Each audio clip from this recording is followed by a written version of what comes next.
The mirror in the corner of their tiny apartment was cracked, but it was the only one Dara had. Every morning she stood before it, tracing her face with tired eyes, wondering if beauty alone could be enough to save a life or three.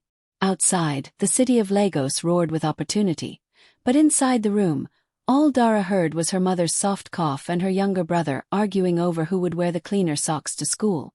Their world was a maze of scarcity, and she was tired of pretending her dreams didn't cost anything. Modeling had always been her dream, not just for the fame but for what it represented: freedom, safety, dignity.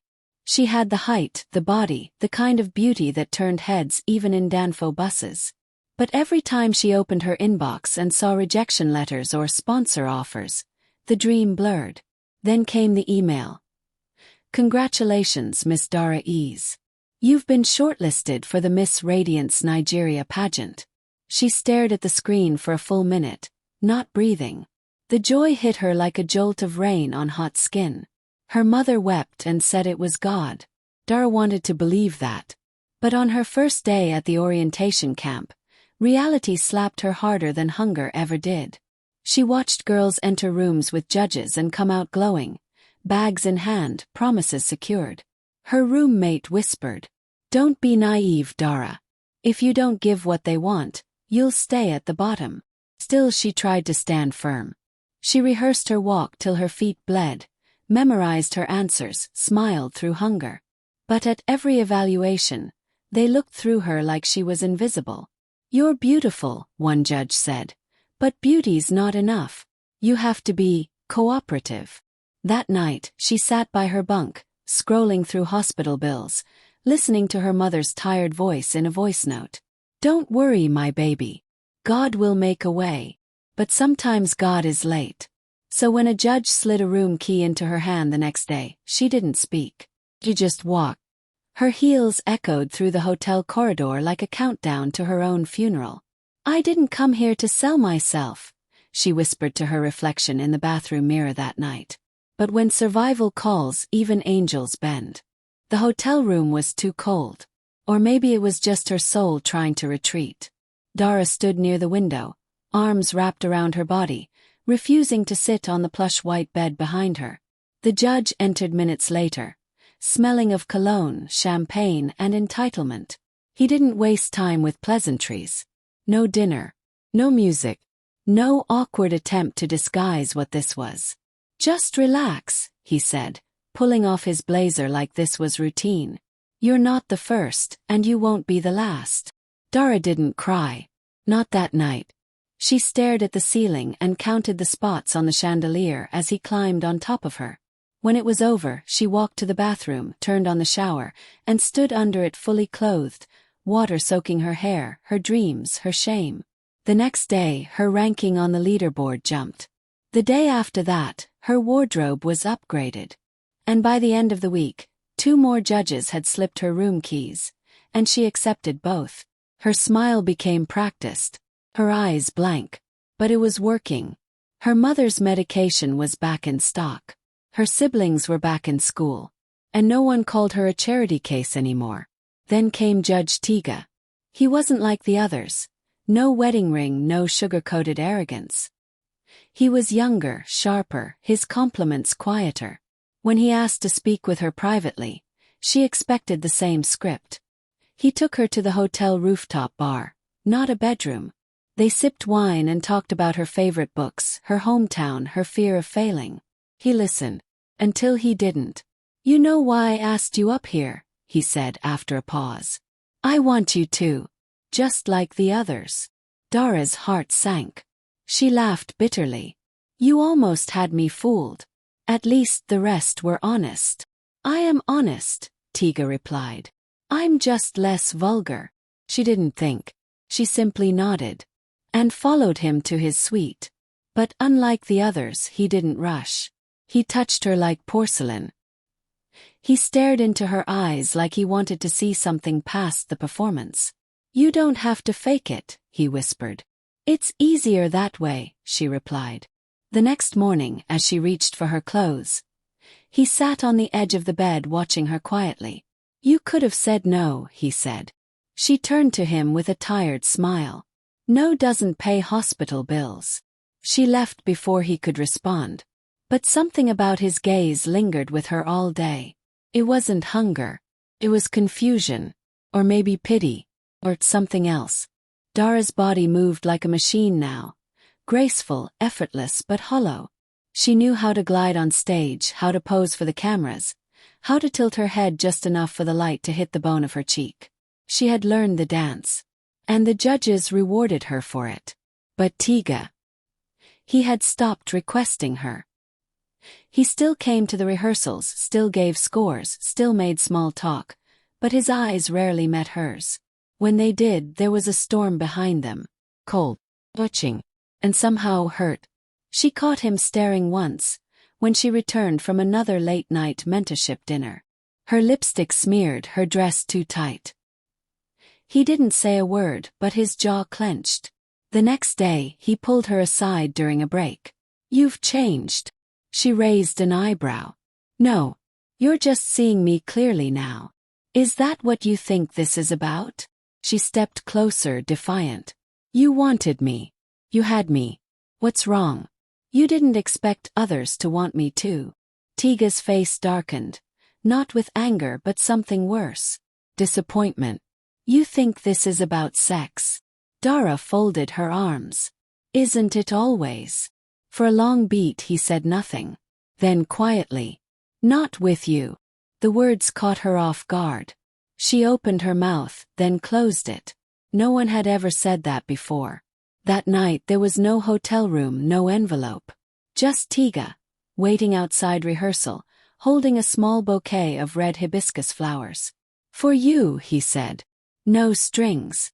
Just because I thought you might need something soft today." She took them without a word, hands trembling slightly.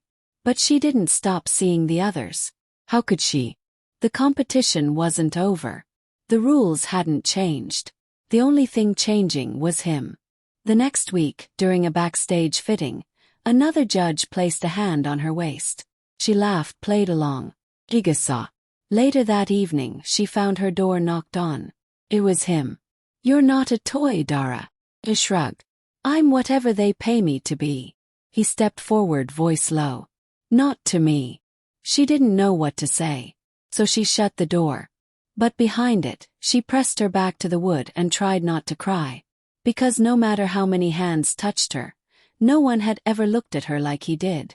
Dara stood by the balcony of her hotel room, watching Lagos sparkle like a city that didn't know pain. Below, horns blared, sirens whined, but above, everything was still. She could feel it now, her walls crumbling. Not because she wanted them to, but because of him. Tiga had stopped offering sex. Instead, he offered things she wasn't used to. Kindness, silence, patience. He started texting her in the morning. "Hope you slept well. Did you eat today? Smile today. Just for you, not for them." First she ignored them. Then she started replying. One word. Then a sentence. Then she found herself waiting for his name to light up her screen. One afternoon, she came back from a shoot to find a box at her door. Inside, her mother's medication, fully paid for, and a small note. "Your tears are not a fair price for survival. Let me help. Tiga." She stared at the note for a long time, her chest heavy with something unfamiliar. Gratitude. Guilt. Maybe love. When she called him that night, her voice cracked. "Why are you doing this?" "Because I can," he said. "And because I want to. You don't even know me. I know enough. And the rest. I want to learn." She confessed then. About how many judges. About how many times. About how sometimes she didn't even remember their names. Just the sound of zippers and ceiling fans. She expected silence. But Tiga's voice was soft. "That's not who you are. That's what you had to do. And I'm not here to shame survival." Ara broke. Not with words but with sobs. No one had ever given her space to cry without demanding something in return. Days passed. They began meeting secretly. Not for sex, not for deals, but for long walks, quiet coffees, soft music. One night, on the rooftop where it all began, he took her hand. "Let me love you, Dara." She pulled away gently. "I don't know how. I'm too dirty." Tiga didn't flinch. He stepped closer. "Then I'll show you. Slowly. Until you believe you're worth it." She wanted to run. But for the first time her feet stayed still. Because deep down, she wanted to believe him. The final day of the competition arrived with a kind of silent tension that curled in Dara's stomach like smoke. The ballroom was dressed in gold and spotlights. Cameras buzzed. Contestants shimmered like polished dolls. But Dara, she walked with peace. Because for once, she wasn't walking for validation. She was walking for herself. She wore a red gown that kissed the floor. Her afro curled like a crown.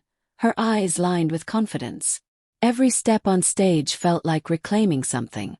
Part of her soul. Piece of her pride.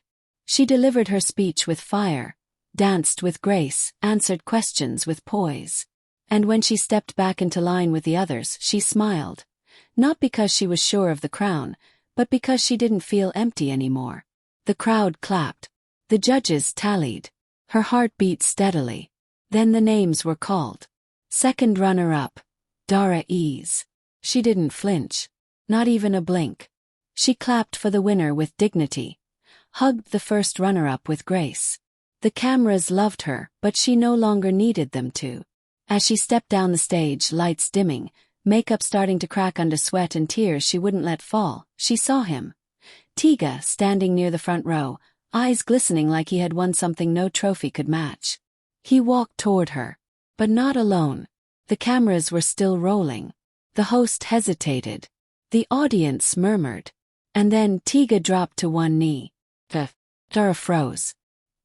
He pulled out a ring box, velvet black with a glittering diamond that looked like moonlight caught in stone. "You didn't win the crown," he said, voice steady, loud enough for the whole ballroom. "But you won my heart. And if you'll have me, Dara Ease, will you marry me?" The room went silent. Dara's breath caught. Her hand trembled as she covered her mouth. This was not a fairy tale. This was not how broken girls ended their stories. She whispered, "Why me?" He stood slowly, cupping her face. "Because you're gold, Dara. You just had to pass through fire to shine."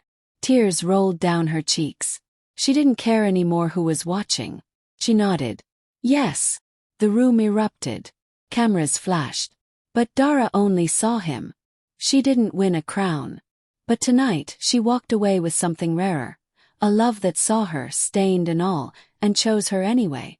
Dara's face was on every blog by morning. Some headlines praised her.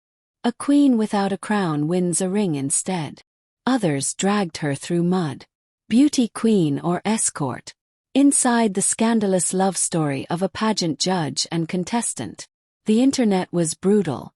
Anonymous commenters called her a gold digger, a disgrace, a fraud. Some said Tiga was a fool. Others said she'd cursed the integrity of the pageant forever. Dara read them all. And for the first time in her life, she didn't shatter. Because Tiga never let go of her hand. Through it all, he stayed beside her. He never once told her to hide, never asked her to be quiet. He held her close in public, called her his fiancée with pride, kissed her forehead on national TV. And most importantly, he listened when she wanted to fight back. "Let's talk," he said. "Let's own the truth." So she did. Dara gave an interview, calm and unflinching. She spoke of poverty, of survival, of how beauty was weaponized against girls like her. She didn't lie. She didn't sugarcoat it. She looked into the camera and said, "Yes, I made choices I'm not proud of. But I won't be shamed for doing what I had to do to stay alive. And I won't let anyone define me by my lowest moment." That video went viral. Young girls flooded her DMs not with hate, but with hope. Women who had once been silent found a voice in her story. Months later, at a small beachside ceremony surrounded by only family and a few trusted friends, Dara and Tiga got married. Her dress was simple. Her smile was divine. Her mother, fully recovered, held her hand and whispered, "You didn't lose the crown, my daughter. You became one. Later that year, Dara launched a modeling agency. Not for fame, but for integrity. She called it the Red Gown Initiative. In honor of the night she walked the stage for herself. She mentored girls, created scholarships, partnered with health clinics. Her past became a tool, not a chain. And every time she stood before a room of young hopefuls, she said, "You don't have to sell yourself to be seen. You just need to believe you are worthy." And now, when Tiga kisses her goodnight, he doesn't see a scandal, or a girl who sold her body. He sees the woman who taught him that love isn't about perfection. It's about redemption. And Dara, she never wore the crown, but she wore the ring. And in the mirror now, she no longer saw a girl trying to survive. She saw a woman who had risen,